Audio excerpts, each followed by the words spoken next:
good, people? Samurai Lee here, back for another fight talk. I'm looking back over the weekend's boxing.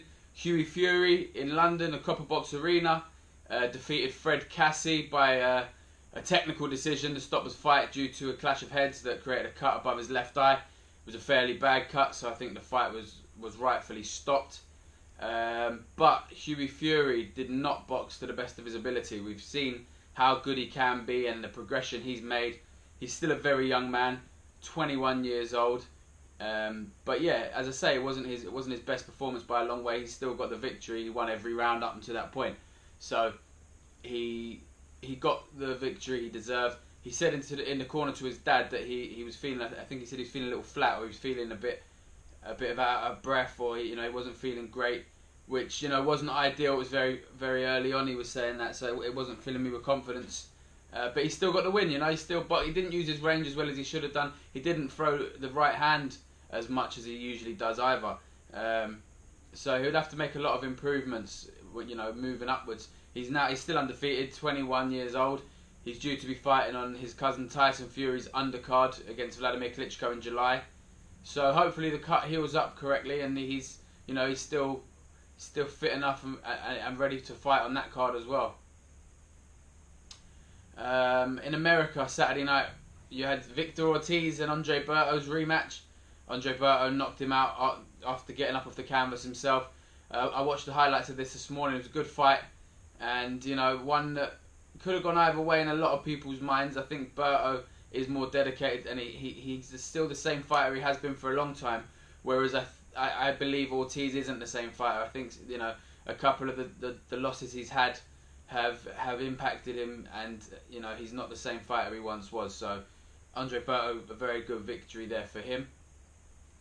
In Washington, James Degale defended his super middleweight title, his IBF super middleweight title, against Porky Medina in a fight that was closer than it should have been in many ways.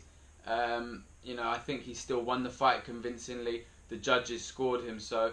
But what I mean by it was closer is the fact he got hit more than he should have done. He boxed in flurries, he fits and starts, he seemed to have a round off here and there, which James Degale is quite, he does it quite a bit.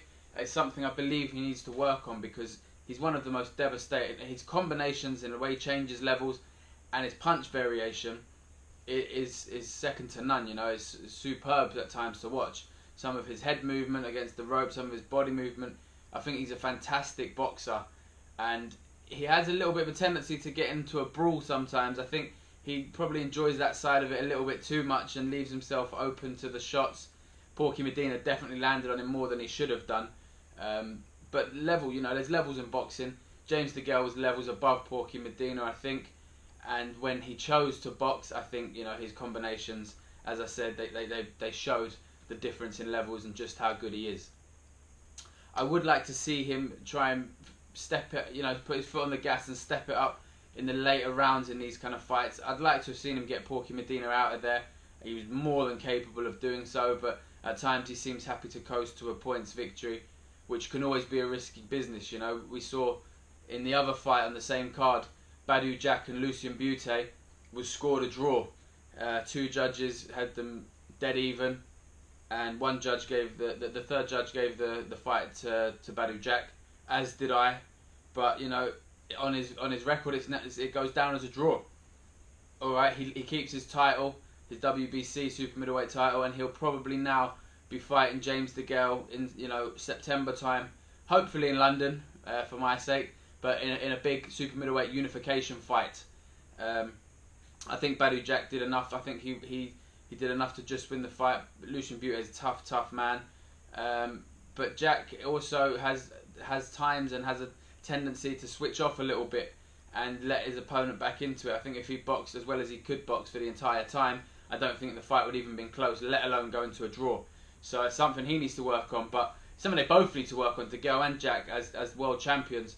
But that's going to be a really interesting fight. I really hope that fight gets made in London. Unification fight. I believe Degale just nicks it, providing he keeps his foot on the gas, keeps concentration, and boxes as well as he can do. Later this week, I'm going to be looking forward to the weekend's boxing and also the weekend's UFC. Obviously, we know Amir Khan is fighting Canelo Alvarez in Las Vegas in a massive fight, stepping up 2 weight divisions.